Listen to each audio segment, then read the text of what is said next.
Hi, everyone. It's great to be here with you today. So when we talk about sustainable innovation in agriculture, we talk about biodiversity, nutrition. We're tackling two of the world's biggest challenges. What are those? Food security and climate change. And often we in the West, we don't think about food security so much, but actually I think our last speaker's talk, you could see the disproportionate impact on economies of breakdowns in nature. A lot of that has to do with the fact that these are economies where people spend a lot of their money goes to feeding themselves and their families. I think most people know already that this summer, once again, saw record-breaking temperatures. August was the hottest month ever recorded, and 2024 has also been a very tough year in terms of extreme weather events. Most recently, we've seen in the United States. Heat and extreme weather events are escalating, and they push us towards a dangerous tipping point in agriculture. And to reverse this trend, we have to rewire our entire economy to be more sustainable. Every aspect of our lives must change, and I think most of you here, you're familiar with this, that you're in this field. But it's how we generate our energy, how we produce and consume and deliver goods, how we build our houses, how we move around, and indeed how we manage land and how we produce food. I think there are many people in the world who think that food comes from the grocery store. The grocery store is just the last stop before it gets to our house. And the food production world is a vast part of the global economy, and it's also a vast part of global greenhouse gas emissions and other pollutants. So agriculture faces a double challenge, which is to mitigate, to deal with the consequences of climate change, but also to become more sustainable and to be a part of restoring the planet. And by 2050, climate change is likely to reduce harvested yields by 17% and also decrease available farming land by 20%. Meanwhile, we'll need to feed an additional 2 billion people. That's a big problem. That means we have to increase food output by about 50%, even at a time where the available acreage is going to go down and the ability to produce food goes down. Plants are like people in this. People don't thrive in extreme temperatures. Plants don't thrive in extreme temperatures. There's a sweet spot, for example, for corn production. Corn likes it to be warm, but not extremely hot. And when you cross a threshold, your yields, they fall dramatically. So we have to produce more food, but we have to restore nature at the same time. And what is the solution? So regenerative agriculture means producing more and restoring more.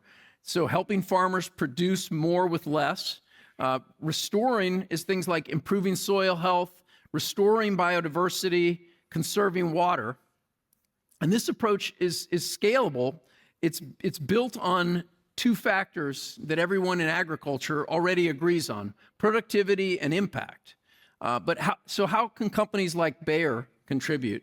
So we do this with science and with scale. So we invest more than any other entity on earth in agriculture research. Now, this is important. We're spending about 2.5 billion euros a year in R&D all over the world on research for agriculture.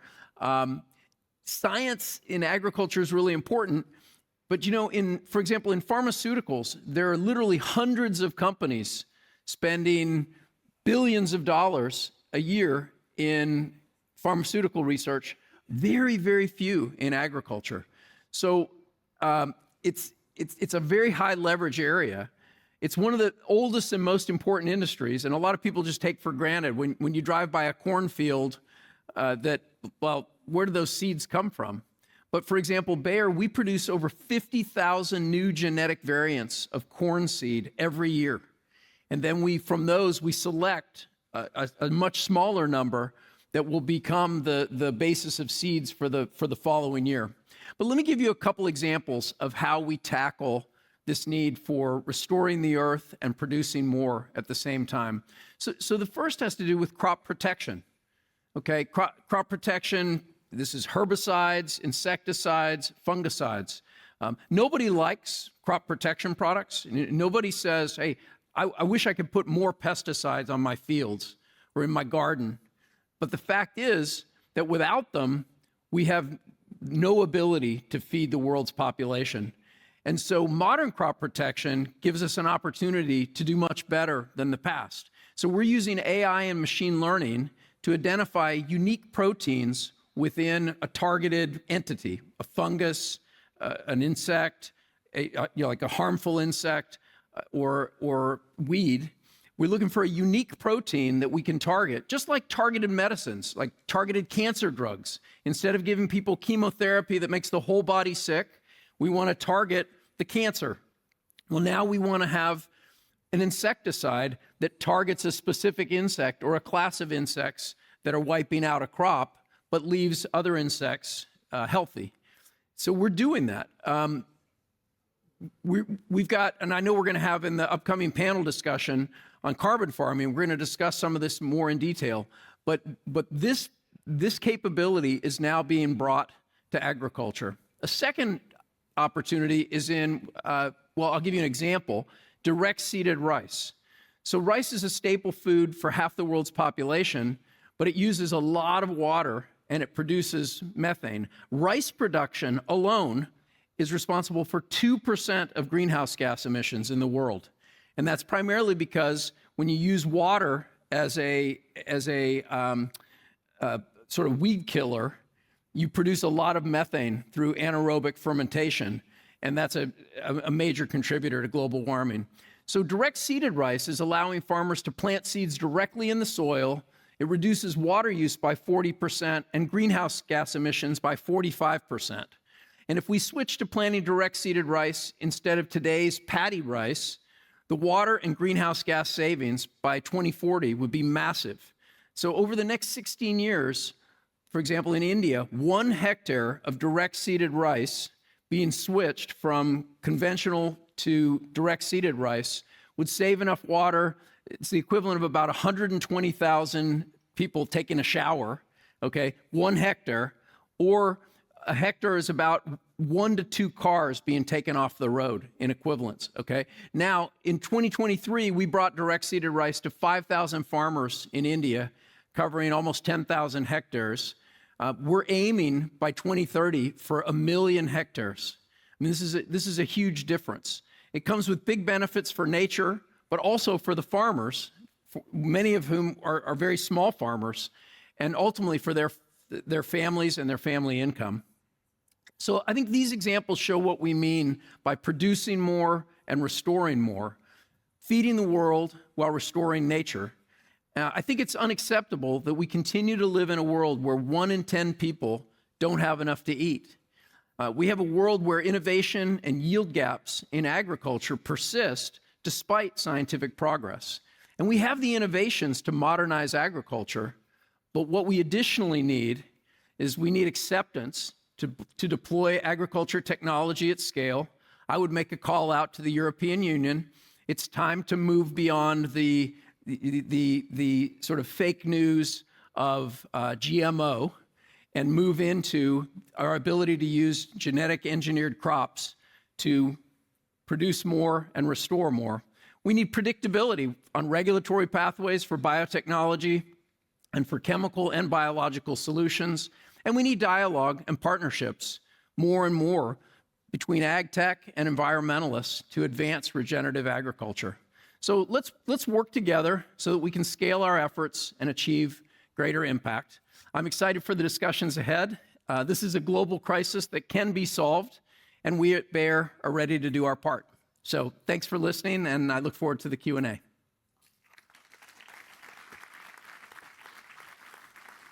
Thank you, Bill Anderson. So Q&A. Anybody got a question for Mr. Anderson? I'm pretty sure you got a question. You got 7 minutes left.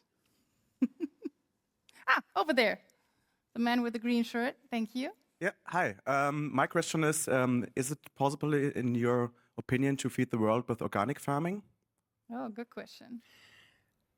There's probably, I don't know, there's probably a dozen people in here who have more expertise on this. And so I'm not going to tell you, I'm not going to answer this as an expert, but I'm going to answer this as someone who's been asking that question a lot of others, including, professors of agronomy and farmers. I'm afraid that the short answer is no, it's not possible today. If you look at the yields from major row crops, things like corn and soybeans, and probably most of you don't eat a lot of soybeans, and you don't eat a lot of corn, but you eat animals who were fed corn and soybeans, chickens.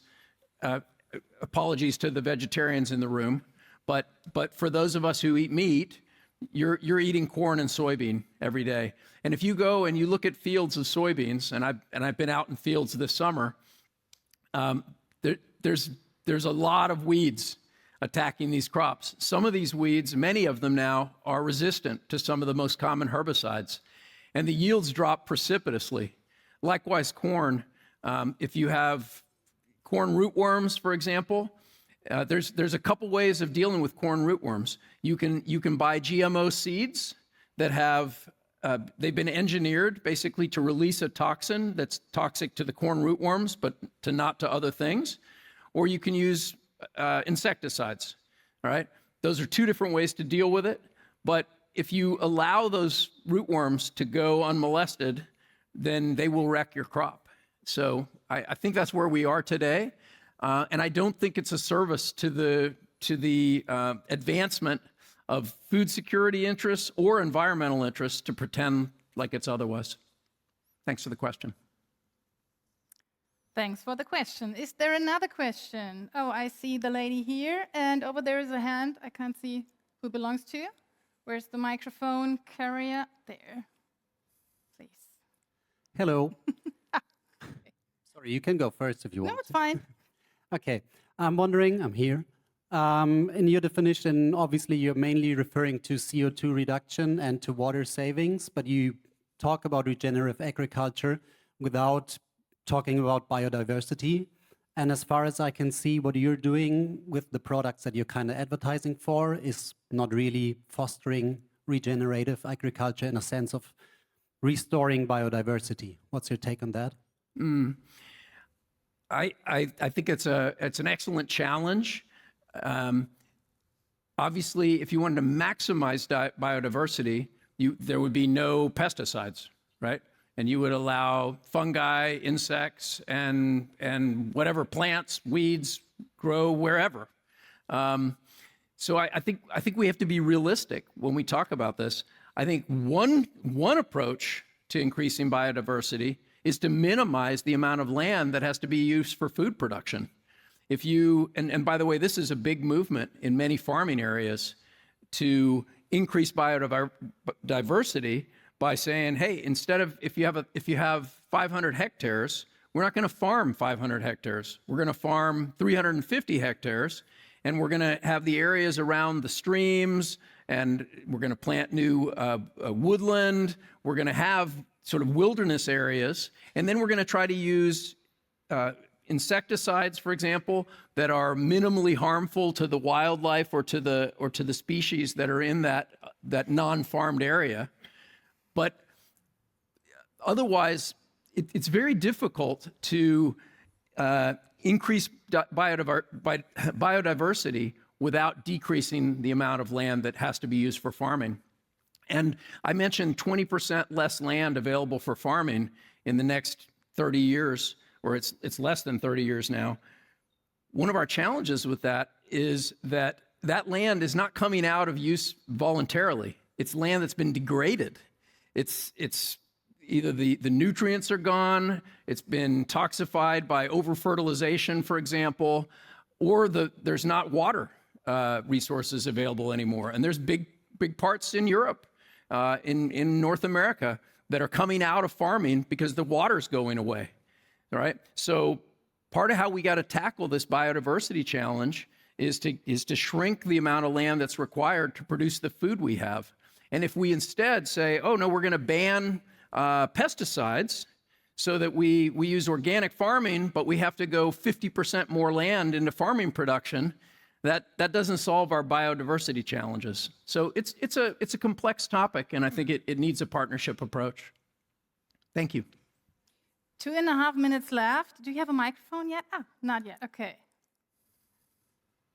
Time for a short question. Yes, hi. One of the key elements of soil health is more crop diversification and also more land available for nature also implies more plant-based diets. So I'm curious what your company contributes to that. Yeah. For sure, improving soil health, crop rotation is a big part of that. A huge part of this is soil conservation tillage, so AKA no-till farming. And so we have, in fact, most of our seed approaches are grounded on no-till farming. And the idea here, it's really simple, and you can see it all around Europe right now as the fields have been plowed recently or are being plowed. We sort of plow up the soil just in time for the winter rains to come and wash the organic material into the Rhine and out into the North Sea. And then next spring, in order to make up for the fact that all that organic material is out in the ocean, the farmers have to apply more nitrogen-based fertilizer. That's not a positive cycle. So we're going for basically food systems, agricultural input systems that don't require tillage. Now, 95% of row crop farming in America, in the US, is in no-till farming. So you basically, every year, you're putting carbon into the soil instead of tilling it up and sending it down. So I hope that helps address your question. Yeah, and so crop diversification I think is an important part as well. That's pretty standard practice. For example, corn and soybean rotation, soybeans sequestering nitrogen. But I think society could do more by adopting more diverse food eating practices. That's a big one to solve. And again, I don't think that any one company can move the needle on that. But I think in partnership we can do it. Thank you.